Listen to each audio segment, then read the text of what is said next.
पहले तो मंगल से शुरू करेंगे। तो मंगल क्या है?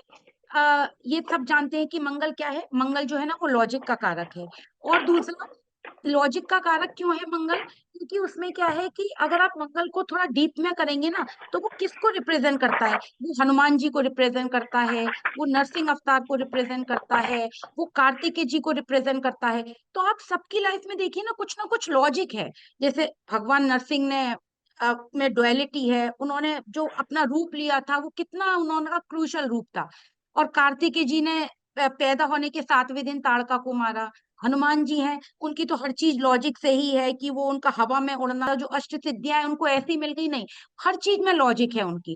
तो ये जितने भी उसके मंगल के देवता है ना वो सब लॉजिक से जुड़े हुए हैं। तो सबसे पहले तो कि अगर आपको कहीं भी मेष राशि और मंगल दिखे, तो वो क्या आपको समझना है कि वहां पे ना हमेशा आपको जो भी आदमी वहां पर होगा वो लॉजिक से काम करेगा। मंगल है, मतलब मंगल का और क्या है, वो फास्ट है, किसी भी चीज को जल्दी, किसी भी चीज को बहुत जल्दी से करना, फास्टली करना। आप मेष लगन वालों को देखिए, बहुत हर चीज में क्विक होते हैं, उनका बोलना, उनका बात करने का तरीका एग्रेसिव होंगे, क्योंकि ये क्या है ना, ये मंगल का लॉजिक है। तो अगर मंगल अफ्लेक्शन में हो गया, वैसे मेष लगन वाले एग्रेसिव तो होते हैं लड़ाई झगड़े का और इन चीजों को, उनको ब्लड रिलेटेड इशू। एक चीज और बताती हूँ आपको, मंगल क्या है, काल पुरुष कुंडली में लगन लॉर्ड है, और जो 7th हाउस के लॉर्ड है वो वीनस होते हैं। तो सबको मालूम है ये अर्धनारीश्वर योग बनता है। अगर किसी की हम्म। लगन में मेष राशि है और वहां पे राहु बैठ जाए, उसका शुक्र से रिफ्लेक्शन हो जाए, तो ये एक्स्ट्रा मैरिटल अफेयर होना, बाहर अफेयर होना, क्योंकि शुक्र लगन में बैठ के बहुत हाईली सेक्सुअल डिजायर देते ही हैं।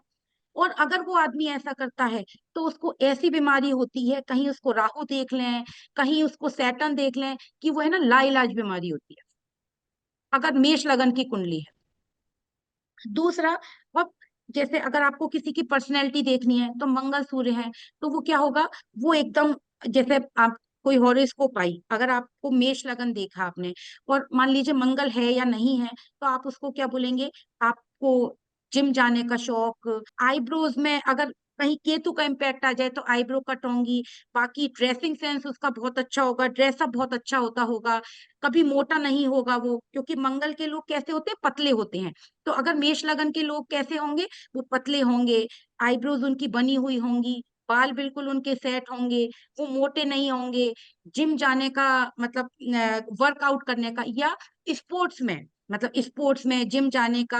अब देखिए जो पुलिस वगैरह वाले हैं वो लोग तो ये सारा वर्कआउट करना ये सब करते ही है ना, और उनका प्रोफेशन भी कहीं ना कहीं स्पोर्ट्स है। जैसे कहीं मंगल एग्जॉल्टेड हो जाए, मंगल लगन में बैठ जाए, तो उनका प्रोफेशन भी कहीं ना कहीं इससे जुड़ जाता है।